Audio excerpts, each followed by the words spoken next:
Jennifer called me and said that she had been informed by the school that Maddie never arrived at the school that day.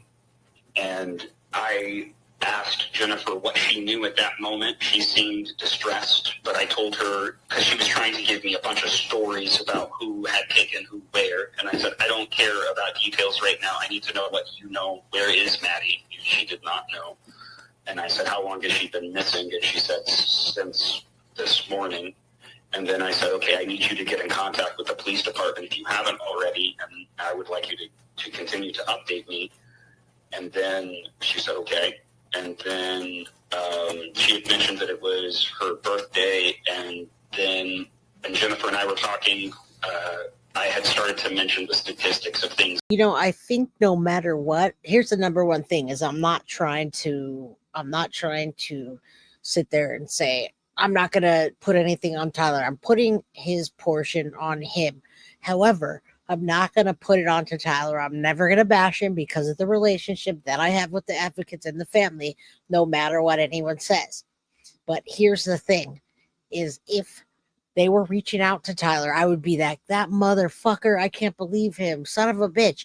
If Maddie was trying to get a hold of her dad and he wasn't answering and he was being a deadbeat, or he just, didn't call her back, and the grandma or somebody says, Maddie tried to reach out to him and he denied the relationship or anything. I haven't heard anything that anybody tried to pursue a relationship or even didn't try to block him. I haven't heard anything that would put that responsibility that Tyler was a bad guy. Not to say that he was perfect, but I'm not going to say that he was a bad guy. He did do 2 months because of some military thing that went on.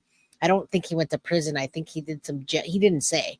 He said he did 2 months in jail for something that happened in the military. That's as much as we get.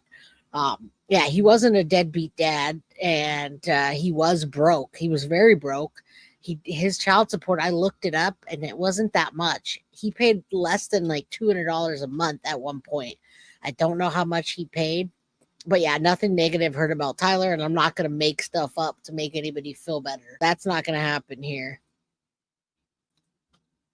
It's like sex trafficking in Florida. I know that Houston and Florida are high on sex trafficking, so I was throwing out scenarios of what we should be looking for. Did somebody grab Maddie? Was there videos out there? Could we see footage? And Jennifer was, I believe, writing some of this down. I don't know, but she was trying to, it appeared she was giving me whatever details she could.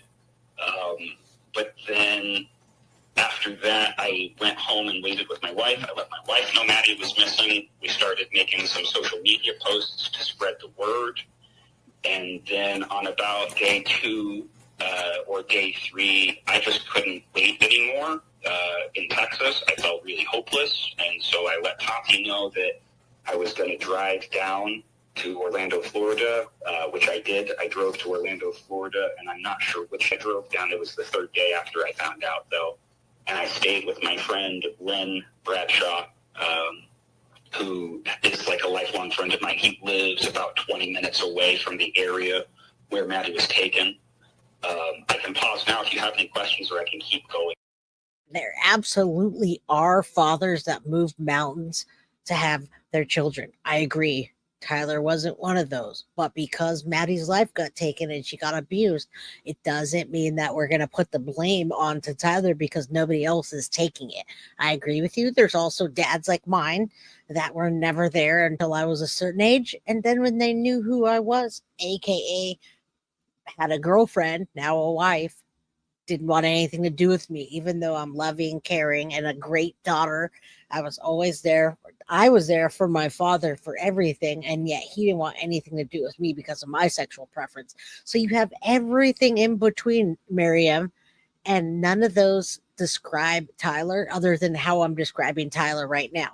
Do I think that he should be in Florida right now trying to get Jenn arrested? Yes, I do. Does he have money to do that? No, and I know for a fact he doesn't. I'm not going to tell you guys why because it's not my business to do so, but those are not the reasons that Maddie lost her life and got abused. It wasn't Tyler's sole responsibility, especially the way that Jenn tried to block him. All right, fabulous. What's going on? Thank you so much for the $5 pound.